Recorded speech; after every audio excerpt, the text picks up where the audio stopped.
양귀비와 현종. 천보 14년 755년 겨울, 당나라의 수도 장안은 얼어붙는 추위 속에서도 매일 밤 화려한 연회로 불타오르고 있었다. 대명궁 깊은 처소 현종 이윤기는 황금빛 술잔을 든 채 넋을 잃고 한 여인을 바라보았다. 황귀비 양옥환. 그녀가 나비처럼 나풀거리며 신조풍악에 맞춰 춤을 출 때마다 현종의 가슴 속에는 수십 년간 제국을 통치하며 쌓인 피로와 고독이 눈 녹듯 사라졌다. 그러나 같은 시각, 황궁에서 수천 리 떨어진 변방 북녘에서는 수십만 마리의 말발굽이 대지를 뒤흔들고 있었다. 평로, 범양, 하동 삼진의 절도사 알록산이 군대를 돌려 장안을 향해 진격을 시작한 것이다. 반란군의 명분은 단 하나, 황제의 눈과 귀를 가린 간신 양국충과 양귀비 일가를 처단한다는 것이었다. 찬란했던 당나라를 파국으로 몰고 간 비극은 한명군이 공과 사의 경계를 잃고 한 여인의 치맛자락에 빠져들면서 이미 시작되어 있었다. 현종인 이윤기는 본래 나약한 황제가 아니었다. 즉위초 그는 거울처럼 맑은 이성으로 조정을 정비하고 백성들을 돌보아 역사의 길이 남을 개헌의 치를 이룩한 위대한 정치가였다. 그러나 절대 권력의 정점에서 30년이 흐르자 총명하던 황제도 나이가 들고 정무에 지쳐갔다. 평생의 동반자였던 무예비가 세상을 떠나자 영혼의 상실감은 극에 달했다. 그 틈을 파고든 것이 환관 고력사가 주선한 만남이었다. 황제는 자신의 18번째 아들인 수왕 이모의 비, 즉 며느리였던 양옥환을 본 순간 이성을 잃었다. 저 여인을 얻지 못한다면 나의 남은 생은 천하를 가졌으나 빈 껍데기에 불과할 것이다. 현종은 제국의 규율도 아버지라는 체면도 모두 던져버렸다.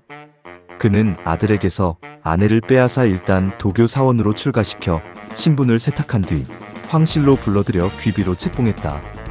이때 양옥환의 나이 27세, 현종의 나이 61세였다. 황제는 정사를 돌보던 대명궁을 떠나 양귀비와 함께 온천궁인 화천궁에 은거하다시피 했다. 매일 아침 황제를 기다리는 신하들의 상소문은 쌓여갔지만 현종은 오직 양귀비의 귀에 달콤한 시를 속삭이는 데만 열중했다. 양귀비는 단순히 외모만 아름다운 인물이 아니었다. 시와 서화에 능했고 특히 음악과 가무에 천재적이었던 현종과 완벽한 예술적 공감대를 형성할 만큼 영민했다. 하지만 그녀는 영리한 만큼 영악했다.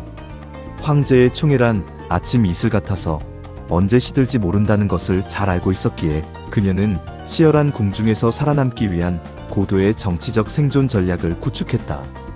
양귀비는 자신의 권력을 공고히 하기 위해 가문 사람들을 대거 조정으로 불러들였다.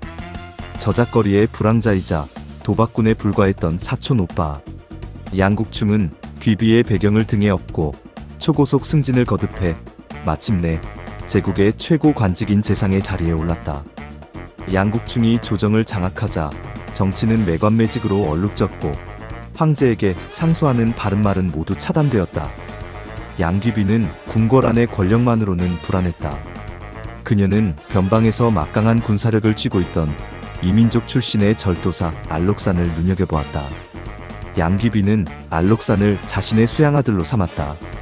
알록산은 양귀비보다 나이가 훨씬 많았음에도 황제와 귀비 앞에서 아기옷을 입고 재롱을 떨며 충성을 맹세했다. 귀비는 알록산을 뒤에서 비호하며 조정의 양국충과 변방의 알록산이라는 거대한 두 축으로 자신의 생존 기반을 완성했다. 국가 지도자가 정치를 방치하고 사리사욕에 눈먼 자들에게 권력을 넘겨준 대가는 혹독했다. 양귀비의 두 날개였던 재상 양국충과 절도사 알록산 사이에 균열이 생기기 시작한 것이다. 권력의 정점에 선 양국충은 알록산의 비대해진 군사력의 위협을 느꼈고 현종에게 끊임없이 알록산이 반역을 꾀하고 있다며 그를 자극했다. 입지가 좁아진 알록산은 결국 결단을 내렸다. 755년 11월 알록산은 15만 철기군을 이끌고 장안을 향해 거침없이 남하했다. 수십 년간 평화와 사치에 취해 있던 당나라 조정은 반란군의 적수가 되지 못했다. 황제가 믿었던 장수들은 추풍낙엽처럼 쓰러졌고 도성은 순식간에 공포에 휩싸였다. 장안이 위태롭습니다. 폐하, 어서 피하셔야 합니다. 환관 고력사의 절박한 외침에 현종은 비로소 술에서 깨어났다. 한때 세상을 호령하던 명군은 이제 노쇠하고 겁에 질린 노인에 불과했다. 천보 15년 756년 6월의 새벽, 현종과 양귀비 그리고 양국충 일가는 비바람이 몰아치는 와중에 수도 장안을 버리고 쓰촨을 향해 비참한 피난길에 올랐다. 피난 행렬이 장안에서 백열이 떨어진 마회파라는 작은 역참에 이르렀을 때 마침내 골맞던 고름이 터졌다. 며칠을 굶주리고 지친 호위 군사들이 행군을 거부하며 창끝을 세운 것이다. 군사들의 눈에는 충성심 대신 분노가 이글거리고 있었다. 나라를 이 지경으로 만든 간신 양국충을 죽여라. 군사들은 사방으로 도망치던 재상 양국충을 붙잡아 그 자리에서 말에서 끌어내려 난도질했다. 거리에 피가 낭자했으나 군사들은 창을 거두지 않았다. 대장군 진현래가 황제 앞으로 나아가 무릎을 꿇었다. 그의 목소리는 차가웠다. 폐하, 화근의 뿌리가 아직 남아있습니다. 군사들이 황귀비의 목숨을 요구하고 있습니다. 귀비를 처단하셔야 군심을 달랠 수 있습니다. 현종은 사색이 되었다. 귀비는 깊은 궁궐에만 있었거늘 외정의 반란과 무슨 상관이란 말이냐? 그러나 처소 밖에서 군사들이 방패와 창을 부딪히며 지르는 함성은 당장이라도 황제의 목을 겨눌 듯 기세등등했다. 황제는 나약했다.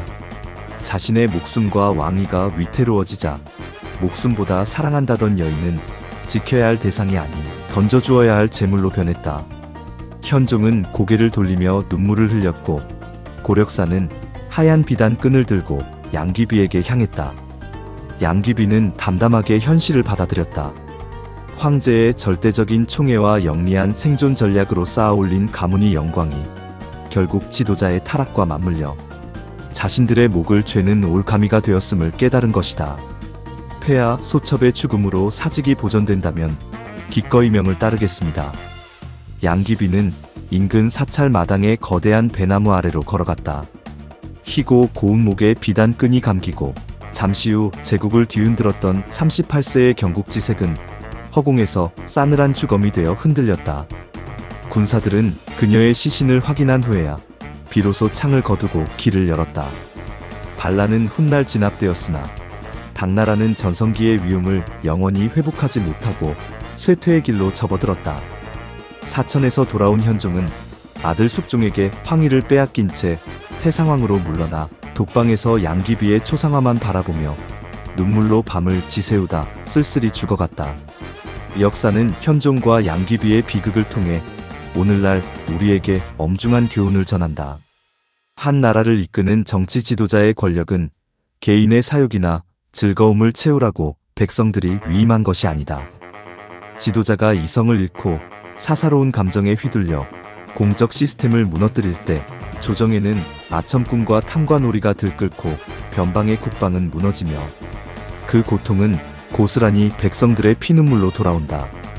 양귀비의 비극적인 최후와 당나라의 몰락은 정치적 책임을 망각한 지도자의 타락이 국가와 공동체를 어디까지 파탄낼 수 있는지를 보여주는 역사상 가장 참혹하고도 명확한 증거이다.